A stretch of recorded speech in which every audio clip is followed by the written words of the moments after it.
Hello, everyone, and welcome to this week's episode of Legal Biz Cafe. I am your host, attorney Shaune B. Arnold. I am here this week and every week to talk to you about your mindset as an entrepreneur. I want to talk to you about those things that hurt you and secretly scare you. I want to talk to you about the things that stop you so that we can stop them from stopping you, from building the business of your dreams. Tonight, folks, we're talking about how to deal with the fear that you will run into when you're operating various aspects of your business. Is it cold calling? Is it proposal writing?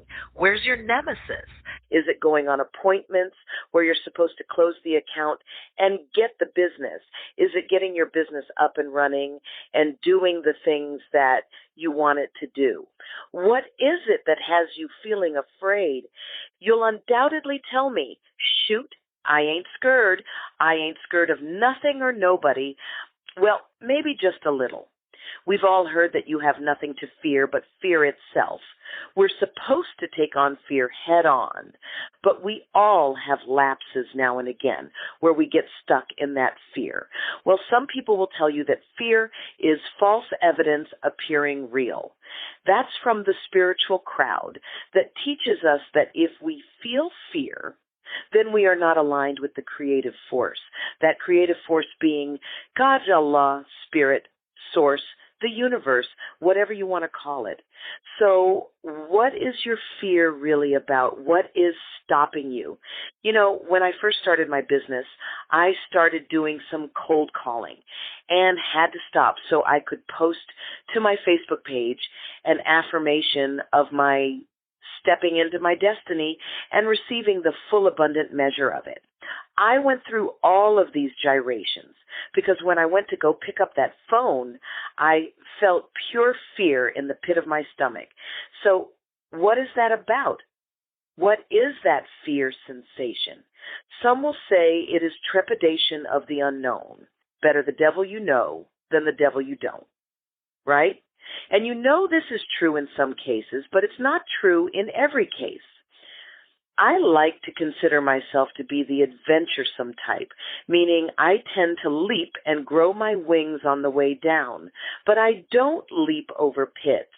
Importantly, I like to leap over a green, grass-filled valley with a creek at the bottom, and the creek bed leads all the way to the highway where I can find my way out of trouble. So yes, I love spontaneous adventures as long as it's always carefully planned. So how do we deal with the fear now that we understand that basically fear it's any kind of resistance that comes up for us when we're trying to do something new.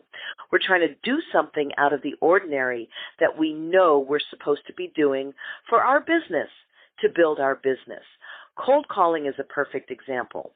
So now that we have identified the resistance that we're experiencing, how do we handle it? How do we deal with it? Now, I'm not talking about clinical levels of fear, because if you're that afraid, see a doctor. See a doctor if you are in a deep, dark, depressive hole that you cannot seem to climb out of. If the natural buoyancy of your personality and your spirit are not taking over, by all means, seek help. I'm not talking about that kind of fear. I'm talking about light resistance.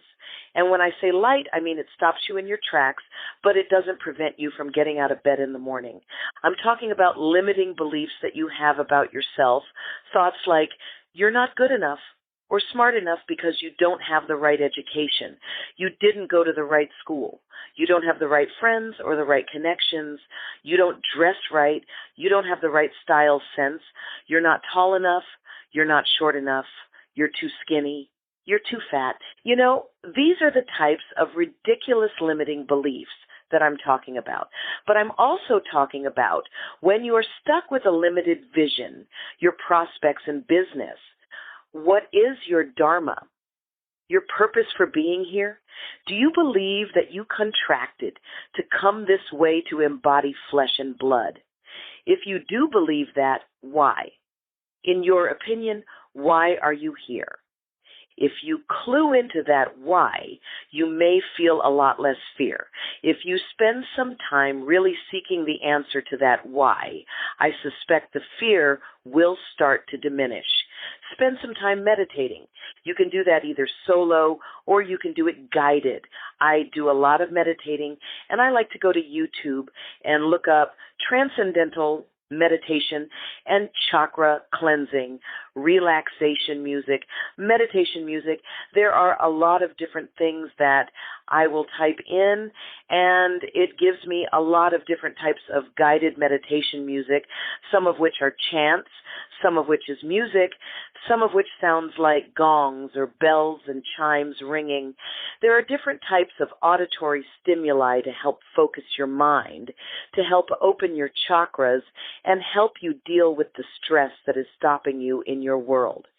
If you're not used to meditating, start with a guided meditation. It's really, really helpful for connecting you to the field of all possibilities. Now, what is the field of all possibilities? God. So I'm not afraid to say it out loud. Call Allah spirit, source, the universe, however you worship. Honestly, it's all good. It doesn't really matter. I think that secretly the God force, that purposeful intention, is probably having a real good metaphoric chuckle at all of us over the way that we fight among ourselves to define what that source energy is.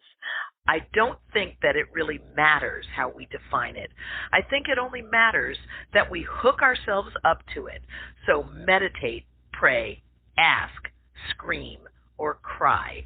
Do whatever is necessary to hook yourself up to that field of infinite possibilities, and the fear will start to diminish. It's been said that if you are feeling fearful, then you are where God is not. I invite you to realign yourself so the fear starts to diminish. I would also encourage you to prepare yourself. Do your homework. Fear diminishes as competence increases.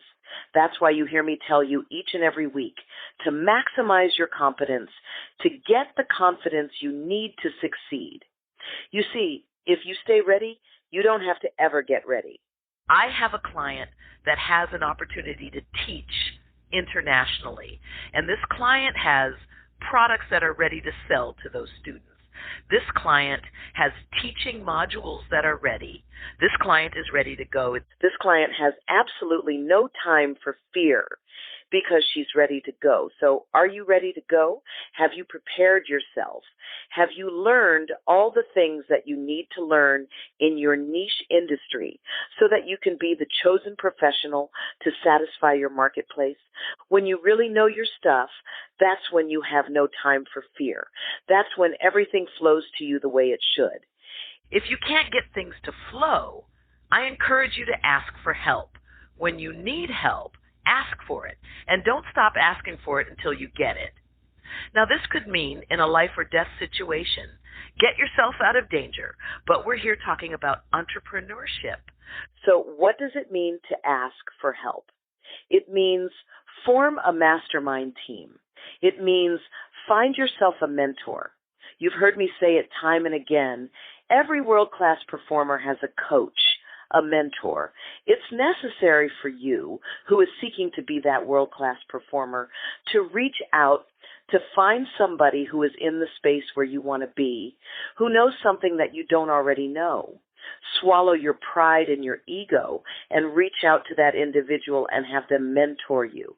To that end, I want to invite you, if you are a struggling entrepreneur or you are struggling to become an entrepreneur, then I invite you to listen to my other podcast, Your Business Accelerated. That show gives you the perspectives on business from an attorney that has practiced in California for 30 years. You can get this information for free. It's an extraordinary show, and it's just for you, the entrepreneur. When you listen to Your Business Accelerated and Legal Biz Cafe, you get two sides of the entrepreneurial coin. You get real resources to help you build your business. You can also follow me on Facebook, LinkedIn, or Twitter You can find me in all of those places at Shaune.Arnold. I would love to leave you this evening, folks, with a brand new approach to dealing with fear. We've all heard fear is false, evident, appearing real. But I want to give you an entirely different perspective from which to deal with fear. And this perspective is going to allow you to use it as a fire in the pit of your belly. You will turn the thing that makes you freeze up into something that makes you shoot into motion. See fear as that sense of being out of your comfort zone and growing in your life and attaining your goals. From now on, to you, fear means you're feeling aligned. Everything's resolved. You feel it in your gut. That means you're feeling aligned with attaining your goals. Everything is already resolved. You're ready to move into the future. You're ready to move into your destiny. You're ready to start, build, or fix the business of your dreams. Thank you, everyone, for joining me on this week's episode of Legal Biz Cafe. I appreciate you, and I invite you to come back again next week. Until then, I am attorney Shaune B. Arnold, reminding you, as always, to maximize your competence, to get the confidence you need to succeed. Remember, there's nothing to fear, not even fear itself. I will see you next week, friends. Bye-bye.